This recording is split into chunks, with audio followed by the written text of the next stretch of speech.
The media think that they have wounded One Nation. The media think that they have broken Pauline Hanson. But just as they did in 2016, when the media was informing Malcolm Turnbull that One Nation wasn't going to matter, they didn't deserve a place in the parliament, they are about to awaken a beast. Now, I make no excuses for the tapes about what happened in the United States. I make no excuse for what happened in strip clubs. But let's get to what Australians know more than anything else. They know when someone is being done over. That's exactly what has happened here. As you can see, footage made it onto A Current Affair last night of the now former One Nation Senate candidate, Steve Dixon. I said Steve Dixon should have been dropped as the One Nation Senate candidate when the Al Jazeera documentary first went to air.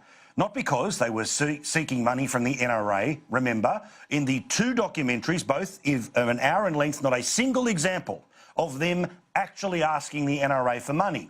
Instead, Al Jazeera invented a person to pretend they were part of a gun lobby and then pissed conversations with that person before and after meetings that were filmed that proved no such requests had been made, were the entire basis of the hit job. And it worked. One Nation's polling numbers went from 8 to 6 to 4 in the latest version of Newspoll. The latest Essential poll has them at 6%, still in front of the Palmer United Party. But let's get to the hit job that happened last night. Al Jazeera, or someone at Al Jazeera, leaked 2 hours of the footage that was filmed inside a Washington strip club to A Current Affair. A Current Affair had a promo that was running all weekend. Is it total coincidence that this tape was released the day after voting had started, when it was too late to remove Steve Dixon as a name on the ballot paper? Did the same people think that they were able to take it from 8 to 4, would be able to take it from 4 to 0? Here is where the worst stench of this exists. I repeat, I said weeks ago, Steve Dixon should have been dropped from the ticket. That happened today. Here is what Al Jazeera and the head of their investigative unit tweeted today. This is the bloke who did the tweeting, and then this is the tweet. Important to say the material was gathered, but a decision was made by Al Jazeera not to broadcast it as part of the investigation, How to Sell a Massacre. Despite Al Jazeera's own decision not to publish the images, they have now been published without our consent. Well, OK, if Al Jazeera didn't give Channel 9 the footage, they should sue Channel 9. Let's be very clear. A TV station decided to put to air footage that was owned by another network.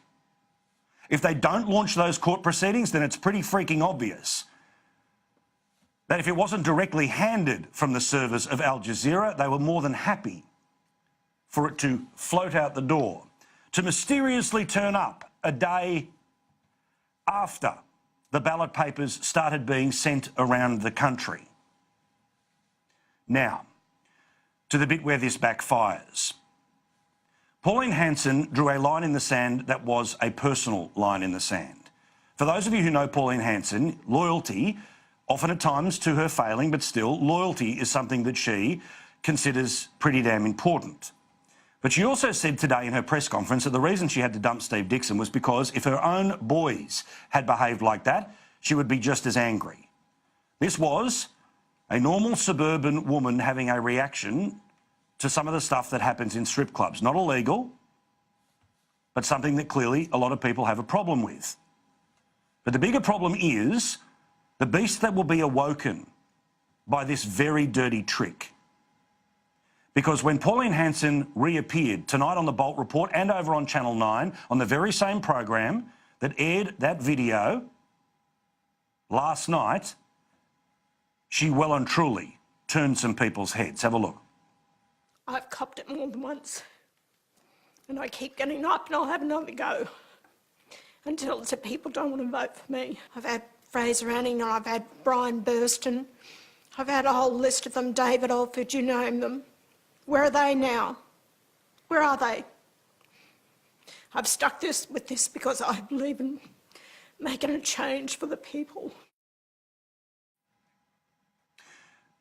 Now that is Pauline Hanson as an almost broken woman.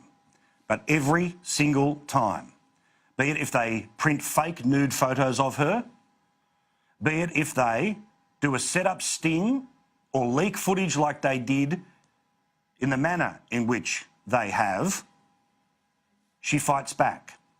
This is the spirit that saw her go from the federal parliament to jail and back to the federal parliament. Here's the fighter.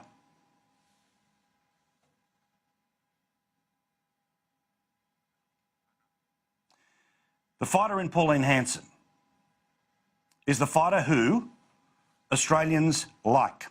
Not a lot of Australians, but enough Australians to guarantee that she got a spot in the Senate for 6 years. A spot in the Senate that the Turnbull government and the Liberal Party at the time wanted to deny her. But don't forget, the strength of that rebellion, the strength of the push back against the sanctimonious wankers who want to pretend when they go to a strip club it's just a funny story. When Kevin Rudd goes to a strip club, it humanises him on the way to the Prime Ministership. But when One Nation does it, it's somehow akin to catching out a televangelist who's been rooting behind his wife's back. We all know what's happening here. And the truth is, as Clive Palmer turns into a Catherine wheel of crazy, there is a couple of percent that will float around. Will it land with him or will it go back to where it always goes back after a scandal and always goes back when she stands up for herself? To the smartasses who think that they have killed off One Nation at this election, watch this space and watch this state.